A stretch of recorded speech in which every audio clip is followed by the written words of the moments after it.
BJP സ്ഥാനാർത്ഥികൾ കേരളത്തിലും തമിഴ്നാട്ടിലും ഒഴികെ നോർത്ത് ഇന്ത്യൻ സംസ്ഥാനങ്ങളിൽ എവിടെ ഇലക്ഷൻ നിന്നാലും വോട്ട് ചെയ്യുന്ന ജനത 1.5 ലക്ഷമാണെങ്കിലും സ്ഥാനാർത്ഥി 6-7 ലക്ഷം ഭൂരിപക്ഷത്തിൽ ജയിക്കും. ഈ സ്ഥാനാർത്ഥികൾക്ക് നല്ലപോലെ അറിയാം അവർ ജയിക്കുന്നത് ജനങ്ങളുടെ വോട്ടിലൂടെയല്ല എന്നതുകൊണ്ട് തന്നെ അവർക്ക് ജനങ്ങളോട് ഏതെങ്കിലും തരത്തിലൊരു കമ്മിറ്റ്മെൻറ്റോ അല്ലെങ്കിൽ ജനങ്ങൾക്ക് ആവശ്യമായ ഏതെങ്കിലും ഒരു സേവനമോ ഒന്നും അവർക്ക് ചെയ്യേണ്ടതില്ല.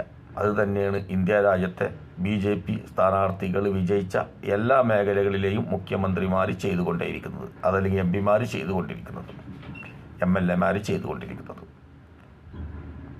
കോടതിയും പോലീസും നിയമങ്ങളും അവർക്കനുസരിച്ച രീതിയിൽ BJP കൈകാര്യം ചെയ്തു തുടങ്ങിയപ്പോൾ തീർച്ചയായിട്ടും ജനത വെറും പൊട്ടന്മാരും വിഡ്ഢികളുമായി മുന്നോട്ട് നീങ്ങിയാണ്. ഇനി ജനങ്ങൾക്കുള്ളത് പ്രക്ഷോഭങ്ങളല്ലാതെ